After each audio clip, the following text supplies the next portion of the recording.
but it needs Python coding. But this is just a simple mechanism. So let me just see. Bismillahirrahmanirrahim. I'm going to show you both of the connections. Okay, don't touch.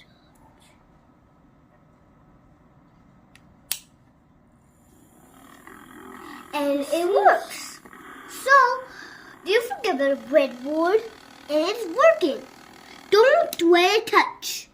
So, now I'm going to show you the light. The light.